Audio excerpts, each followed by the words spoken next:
Hello. I saw several Tibetan monks meditation video. Then they never mention breathing like you mentioned, double breathing. And people ask what is your mind is like awareness, but from you talking about awareness, it doesn't make sense, you know? Is that so I realize that how I don't understand you, Tsuko. okay. All right. I saw the several Tibetan monks meditation video. You understand? I understand that, yes. Okay. Then they never mention about the double breathing. Just breathe, you know. I know that's why how important double breathing is about. So also the monk said awareness. In your mind, awareness, the awareness is the opposite about emptiness to me, you know. So what Look, is Atsuko, there are many different paths. There are many different kinds of teachings. mm, You know, what Rudy taught me is very unique.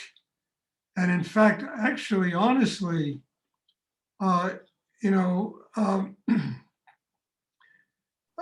his double breathing exercise, focusing in the navel chakra, developing the very foundation, the base of your being, is one of the highest forms of Tibetan Buddhist teachings. They teach about the vase breathing, which is the chakra right below the navel. It's one of the highest forms of Tibetan yoga. And I suspect that many of these, even Rinpoches and Lamas, don't even know anything about it. I know it. Yes. And you know, and that's not my business. You understand? My business is not to educate them. My Mm. business is to try and pass on to anyone who comes here all these amazing things I've learned in my life. So, you know, I can't answer that. I'm not I'm not here to, you know, critique other people's ways of doing meditation, of having a spiritual life. If it works for the people in that Tibetan Buddhist meditation, fine. But I know I sat with a very great Tibetan Buddhist master, you know, many, many years ago.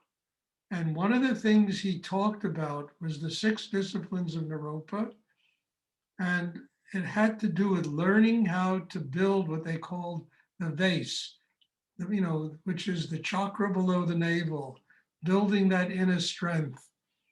You know, and it was amazing because he told me it was one of the most highly evolved forms of Tibetan Buddhism.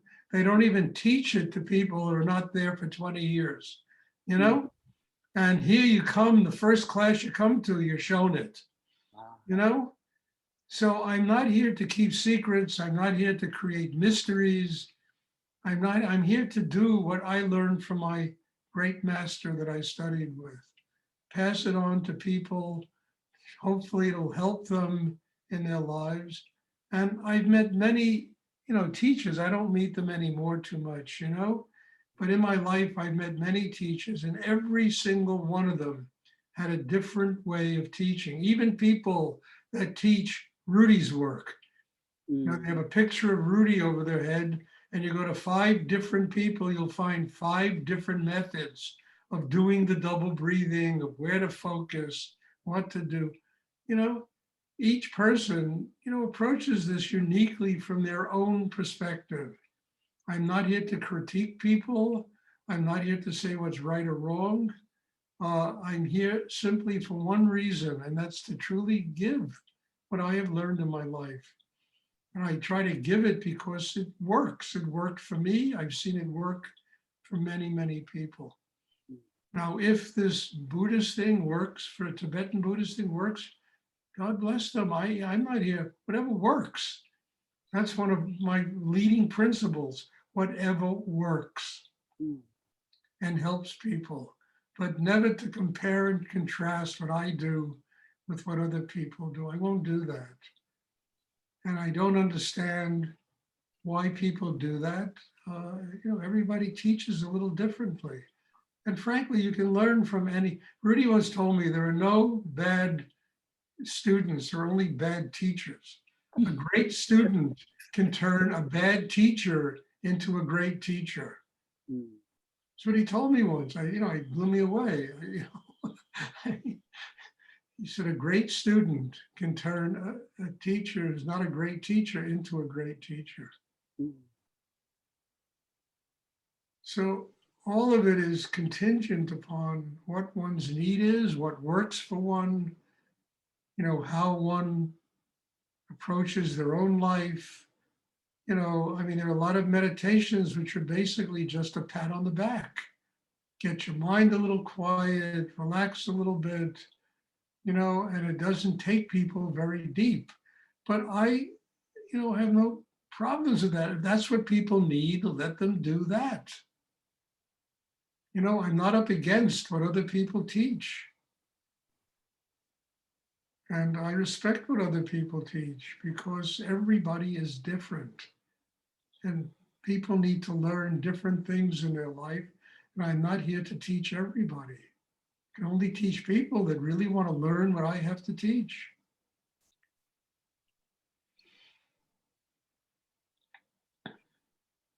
We are lucky, very lucky. I don't know, lucky, it's karma. People are here because they evolved to a place in themselves where they're supposed to be here. Uh-huh. It's not luck or anything. It's truly a matter of evolution. Mm. And people evolve to where they're going to do something else, or, I heard of great teachers. I went to see them and I had to walk out because there was nothing there for me. Mm. I mean it. There was nothing there. So I got up and left. Mm-hmm. And then I accidentally came to teachers that were living miracles. And there was everything there for me. And it was very difficult for me to leave because they had so much to offer me. And I would put Rudy right at the top of the heap, of those teachers. Mm.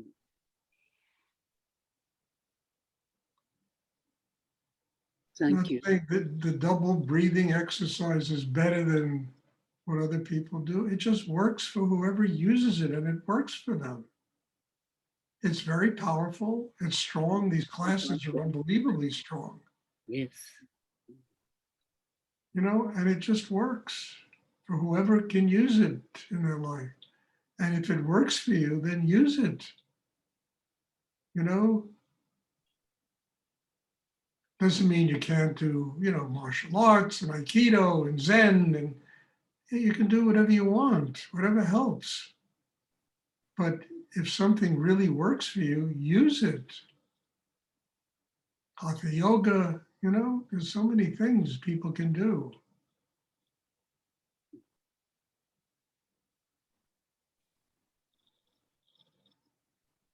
Thank you. You're welcome. Does anyone else have a question they would like to ask? Stuart, would you please talk about sustaining energy when you reach a new level? That's a good question, Pat, because reaching the level is one thing, but to be able to continue and sustain what you've attained is sometimes a monumental effort. There are always going to be things that come along that test us, that are going to try to take away from us the growth that has taken place. It could be other people, it could be, jobs, business, it could be a lot of stuff, tensions that come up. And sustaining it is just as difficult as getting there. Because in order to sustain it, you really have to stabilize yourself on a whole other level of functioning and consciousness, understanding, depth of living, and we so often just want to revert to things the way they were, that are a little bit more comfortable, they're a little bit, we understand them, even the things wrong with them, at least we know what's wrong. We're familiar with these things. So, sustaining a new level of growth is as difficult as getting there. Because it's very easy to slip back into old patterns, old behavior, things that are more comfortable, that are more familiar. The word really is familiar. Not really comfortable, but just familiar. We're used to making these kinds of activities and actions in the way we live. We might not even like them, but we're so used to them that they become part of the pattern of our life. And when you do this inner work, you will go to a new level. And then when you reach that new level, it takes a monumental effort to sustain that new level. It also takes a lot of guts because we often have to surrender a great deal of the way we lived in the past.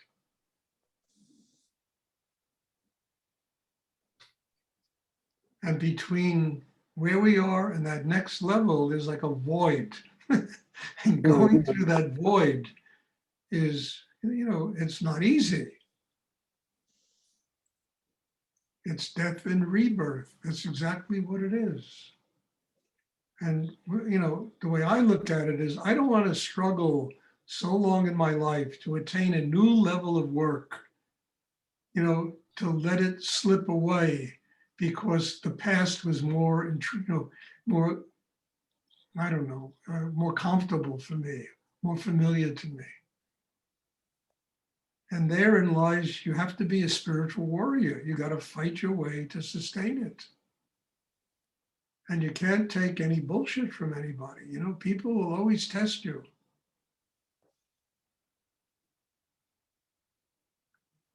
Or situations, or, economic pressures and tensions. There's always going to be something that's going to test a human being.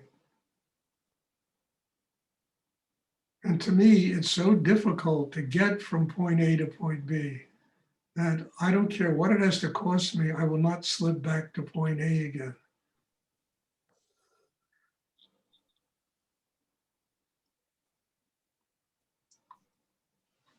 And that also builds a really strong inner life.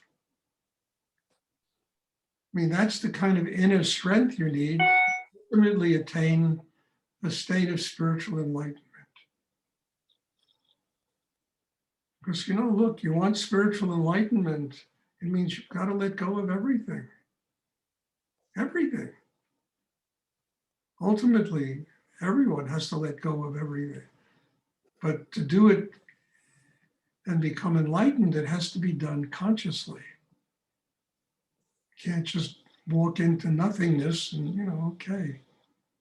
It's a conscious effort of moving on an upward ladder, getting closer and closer to one's oneness with God. And this takes, to be honest with you, it's one of the reasons I always took huge situations on my shoulders, because I knew the kind of strength it took to be able to support those situations. It's that same kind of strength I needed to continue my spiritual growth.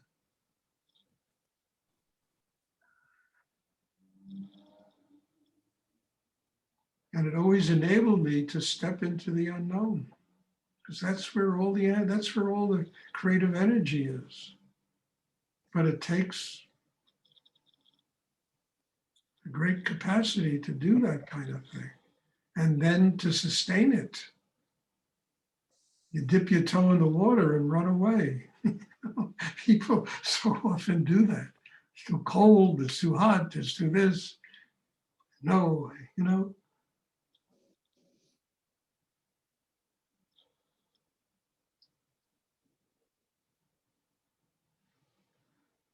And look, the ultimate answer to all of this is, I hate to say it, it's trite, that God is love. Unconditional love. And that's what this is all about. And learning how to live here on this planet dealing with all the stuff you got to deal with, opening the heart and learning how to live here with unconditional love.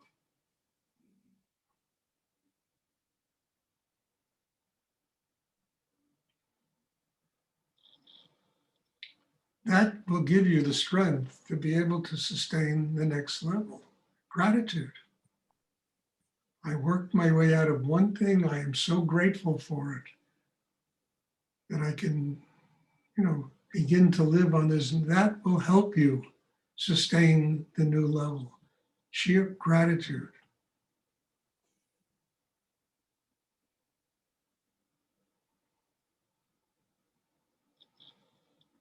And this is, a really hard thing for people to accept because everybody wants the familiar. They want the familiar. And, I frankly gave it up a long time ago. I want the unknown. I want the adventure of life. I want to find myself working my ass off to sustain a new level of growth, a change. And that new level of growth has nothing to do with any image I have of myself, you understand, or other people. It has to do with getting connected to God, surrendering in such depth.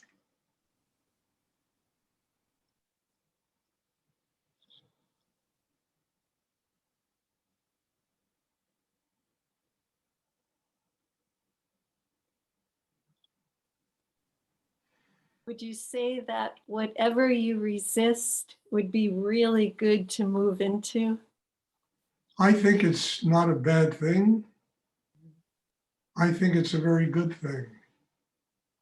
Because whatever you resist in terms of growth, spiritual growth, it really represents an opportunity for you to get stronger and to open to something that's difficult for you to deal with. I had that so much in my life, Brenda. One of the things I always resisted when I was young, it was money. The idea of going out and making money was such a terrible thing to me that I would rather work as a waiter. I remember I once walked into, I saw in the New York Times, there were managerial positions open in this company. They would train people. They were looking for young people that wanted a career,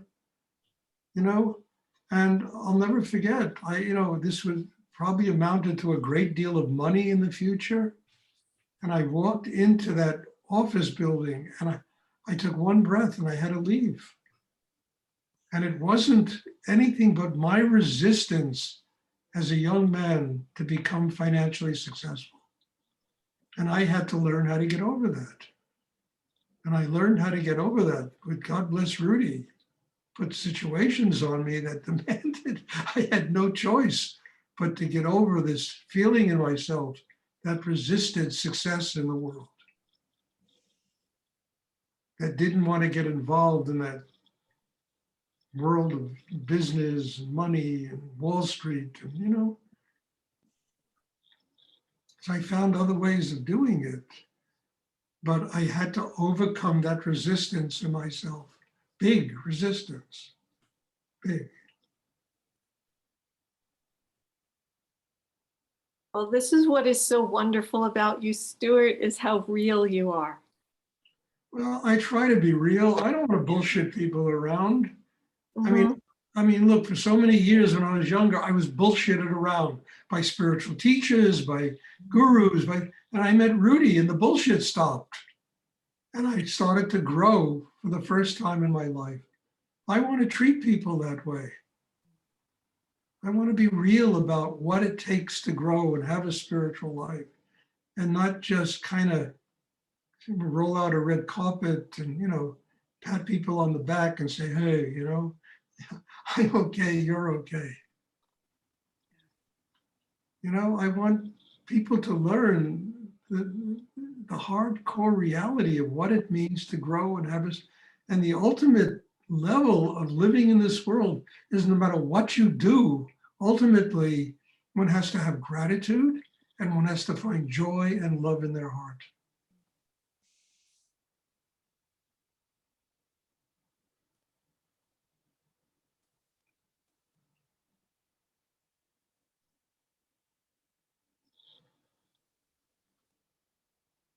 And I remember, I told this story a lot. I remember once I was standing in Rudy's store, and this woman came in with this huge bouquet of flowers, you know, and she gave it, and he gave it back to her and said, I don't want that. I don't want to be bought.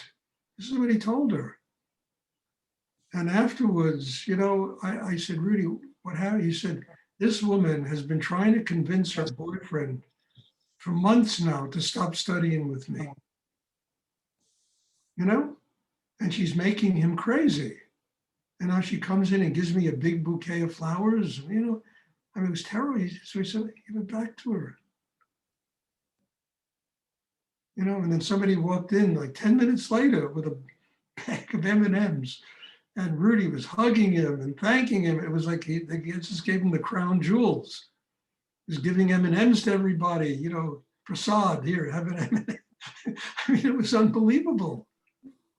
And because that bag of M&Ms came out of that young man's heart, it was saying, thank you for what you have done for my life.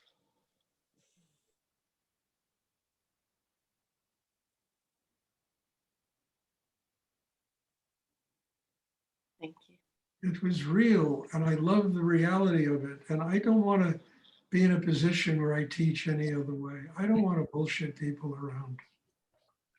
You know, it's a waste of my time. It's a waste of everybody's time. And, you know, I used to be a hard ass when I was younger. I'm not anymore. I mean, I can do all this with love. My heart is open. I treasure every single person that's sitting here in this class. You know, all of you are important parts of my spiritual growth.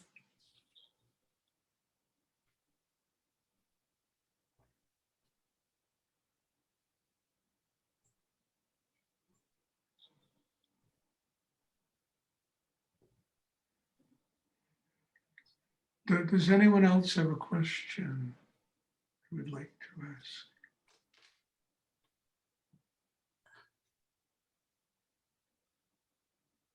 Hi, Stuart. It's Melissa. Yes, Melissa.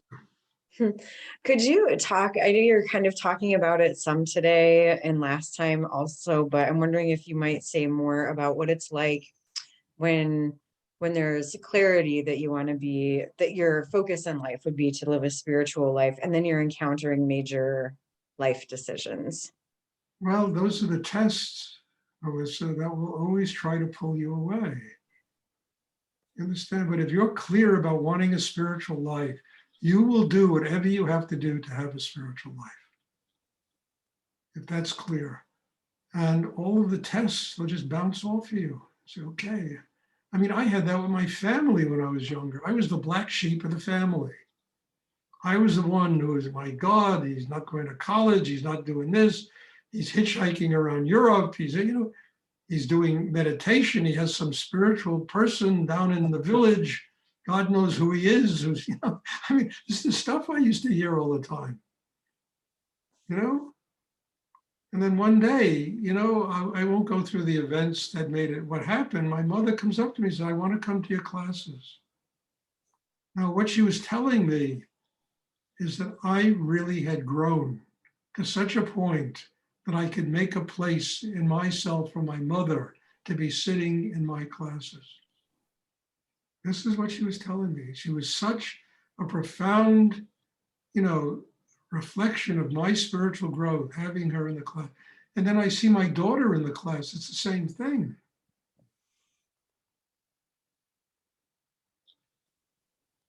But when I was younger, I was very clear about what I wanted. I'm still very clear about what I want in life. And I would not give in to anything that was going to take it away from me. I lost a lot of friends. I lost a lot of people. I had to, you know, not that I wanted to, I just had to say, no, my life is going in a different direction. I have to follow that direction.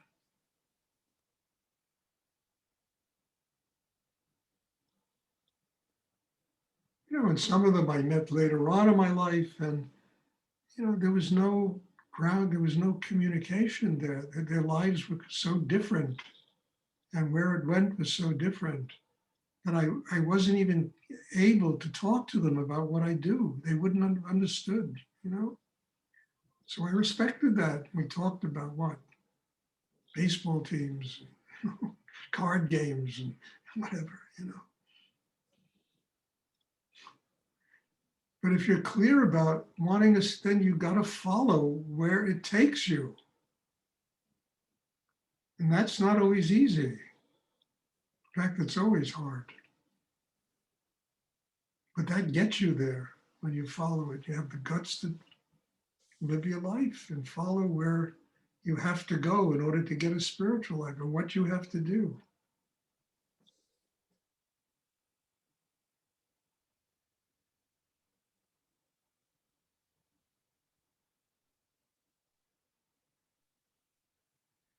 Thank you. You're welcome. Look, Melissa, you're doing very well. You're growing tremendously. And I'm just really pleased at the kind of growth that's taken place in you since you started coming here. So just keep working at it. It'll all be clear for you. Just work at it. Yeah. Does anyone else have a question they would like to ask?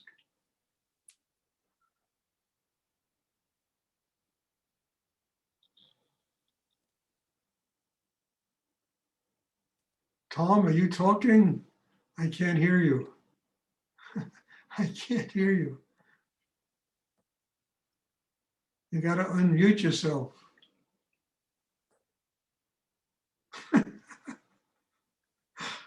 I'm not good at reading lips.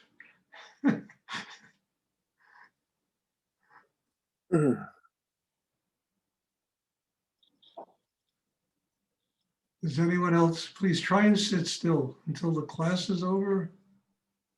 Does anyone else have a question they would like to ask?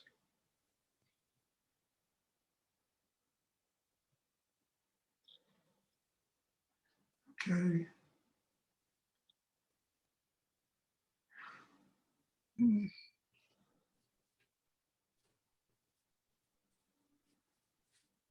Okay, God bless you all. There'll be a class on Wednesday.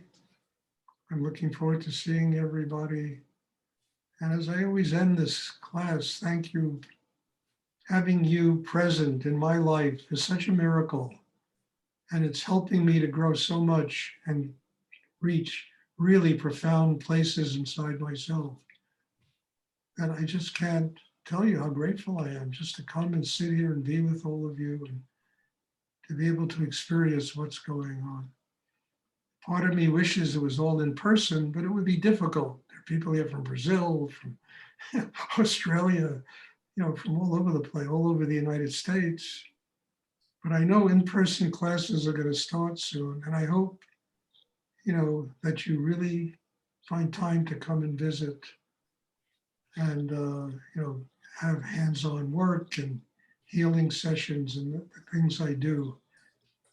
And hopefully it'll help you to grow. I know certainly it helped me to grow, to be around Rudy, experiencing that kind of thing. So bless you all. Thank you. And there'll be a meditation class tomorrow evening. I mean, not tomorrow, Wednesday evening. Thank you, Stuart. Thank you. Thank you, Stuart. God bless you. Thank you very much. Good night, everyone. Good night.